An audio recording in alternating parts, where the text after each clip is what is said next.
بسم اللہ الرحمن الرحیم.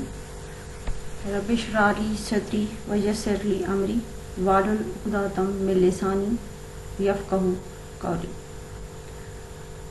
السلام علیکم ڈیئر اسٹوڈنٹس. ہوپ آپ سب ٹھیک ہوں گے اور اپنی اسٹڈیز کو جاری رکھے ہوئے ہوں گے. آج کا ہمارا ٹاپک ہے نظریہ پاکستان کی اہمیت اور اثرات، importance and impacts of ideology of Pakistan. Last lectures میں ہم نے نظریہ پاکستان، اس کی ڈیفینیشن، ماخذ اور پھر علامہ اقبال اور قائد اعظم کے ارشادات کی روشنی میں نظریہ پاکستان کو ڈسکس کیا تھا. آج ہم نظریہ پاکستان کی اہمیت اور اثرات کو فوکس کریں گے. جیسا کہ میں نے آپ کو لاسٹ میں بتایا کہ نظریہ پاکستان کی جو اساس ہے وہ نظریہ اسلام پر ہے اور ہماری قومی زندگی کی بقا اور استحکام کے لیے بھی نظریہ پاکستان کی بڑی اہمیت ہے. اس نظریے کی اہمیت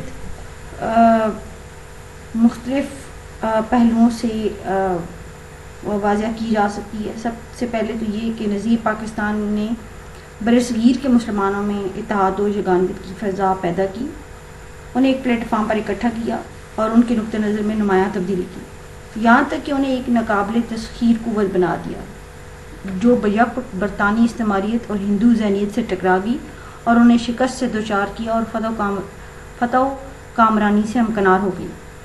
اگر ایسا اتحاد و یگانگت ہم میں آج بھی پیدا ہو جائے تو ہم اپنے تمام اندرونی اور بیرونی مسائل پر قابو پا سکتے ہیں اور دنیا کی کوئی طاقت ہمیں زیر کرنے کی صلاحیت نہیں رکھ سکتی اور انشاءاللہ ہم ہر آزمائش میں سرخرو ہوں گے. اس کے علاوہ نظریہ پاکستان جو ہے وہ پاکستان کا قیام بھی جو ہے وہ اسی نظریے کا مرہون منت ہے.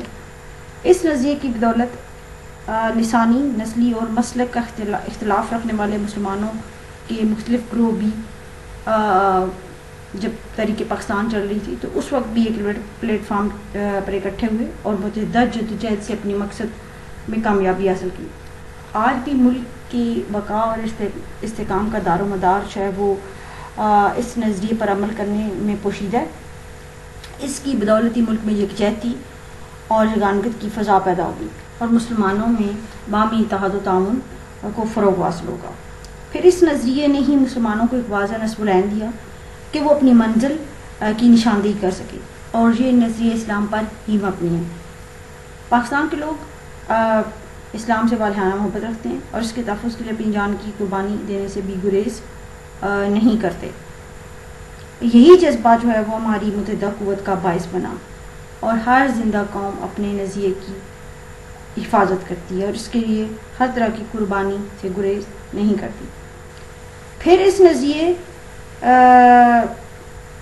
کی بدولت ہی ہمارا جو ہے عالم اسلام سے قریبی تعلق استوار ہے.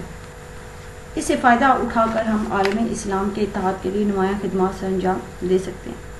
1974 میں جو اسلامی سربراہی کانفرنس لاہور میں منعقد ہوئی، اس کے علاوہ اور بھی بے شمار اقدامات ہیں جس سے عالم اسلام کے اتحاد میں کافی پیش رفت ہوئی.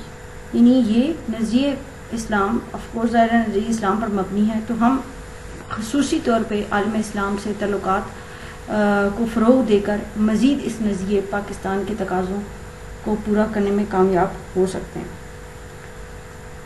پھر جو ہمارا کانسٹیٹیوشن ہے پاکستان کا، اس کی بیس بھی جو ہے وہ نظریہ پاکستان کے اوپر رکھی گئی ہے.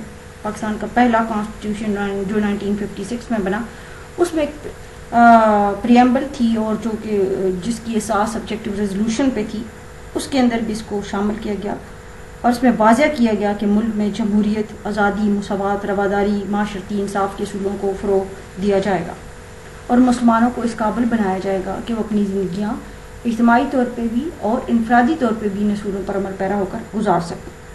اب نظریہ پاکستان کے امپیکٹس جو ہیں، اثرات کیا ہیں؟ مختلف طرح کے ہیں اثرات. ایک تو یہ کہ اس کی بدولت مسلمانوں کو ایک علیحدہ وطن حاصل کرنے کے لیے منزل ملی اور انہوں نے انتھک کوششوں اور لازوال قربانیوں سے اس مقصد میں کامیابی حاصل کی.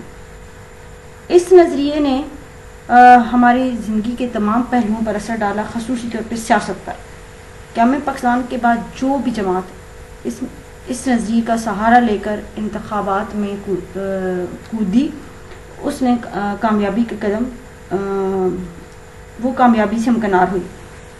پاکستان کے جتنے بھی کانسٹیٹیوشنز ہیں، چاہے وہ 1956 کا ہے، 62 کا ہے، 73 کا ہے، سب کے اندر جو ہے وہ نظریہ پاکستان کو بیسز اساس جو ہے وہ قرار دیا گیا ہے. ہر دستور مرتب کرتے وقت جو ہے اس سے استفادہ کیا گیا ہے. اور پھر یہ ہے کہ نظریہ پاکستان نے ہماری معیشت کو بھی متاثر کیا ہے. ملک کی معیشت کو اسلامی اصولوں سے مطابقت پیدا کرنے کے لیے اقدامات کیے گئے ہیں. ملک میں زکوٰۃ اور عشر کا نظام رائج ہے. بیت المال کا قیام عمل میں آیا کہ بینکوں میں نفع نقصان کی بنیاد پر اکاؤنٹس کھولنے کی جو وہ آزادی ہے. ملک میں اسلامی اقدار کے فروغ کی راہ بھی اس سے ہموار ہوئی اور لوگوں میں پہلے کی نسبت اسلام سے زیادہ گہری وابستگی کا اظہار ہوا. اگر ہم ایجوکیشن کی بات کریں تو خاص طور پر نظریہ پاکستان جو ہے اس نے ہمارے نظام تعلیم پر بھی اثرات مرتب کیے. قرآن حکیم کی تعلیم اور اسلامیات کی تعلیم کو لازمی نصاب کے طور پہ نظام تعلیم میں شامل کیا گیا ہے. اور ملک میں جرائم اور سماجی برائیوں کو کلا کرنے کے لیے بھی بیشتر اقدامات ہوئے ہیں. نیز مسلمانوں کو اپنی انفرادی اور اجتماعی زندگیوں کو اسلامی اصولوں کے مطابق بسر کرنے کے لیے بے شمار سہولیات فراہم کی تھیں. یہ تو شارٹ سی پکچر تھی امپورٹنس اور امپیکٹس کے حوالے سے. تو اگر اس کو ہم کنکلوڈ کریں تو یہ بات ایک کلیئر کٹ ہے کہ ہم نے چونکہ پاکستان اسلام کے نام پر حاصل کیا تھا، لیکن اگر ہم پریکٹیکلی صورتحال کو صحیح طور پہ غیر جانبدار ہو کر دیکھیں تو اسلام کے اصولوں کو صحیح معنوں میں عملی جامہ پہنانے کی طرف کوئی خاطر خواہ توجہ نہیں دی گئی. ہماری قیادت کم و بیش جو ہے وہ سیکولر خیالات سے متاثر نظر آتی ہے. معاشرے کو اسلامی اصولوں کے مطابق ڈھالنے کے بجائے زیادہ تر ذات برادریوں میں منقسم کر دیا گیا. طاقت جو ہے وہ انڈسٹریلسٹ کلاس اور جاگیرداروں کے پاس رہی ہے، اور وہی کلاس انڈسٹریلسٹ کلاس اور جاگیردارانہ نظام کے حامی لوگ ہی حکومت میں برسر اقتدار رہے ہیں. اور وہ اسلامی تعلیمات کو صحیح معنوں میں عملی جامہ پہنانے کے لیے اس نظام سے وہ گریزاں رہے ہیں، کیونکہ اس سے ان کے اپنے مفادات پر زد پڑتی ہے. لوگ ان کی کامیابی اسی میں ہے کہ میکسیمم نمبر آف پیپل وہ زیادہ تر الٹریٹ رہیں، وہ جاہل رہیں، پسماندگی میں رہیں. ملک کے وسیع مفاد کے لیے ان کے ہاں کوئی گنجائش نہیں، اور وہ زیادہ تر اپنے مفادات کو ترجیح دیتے ہیں.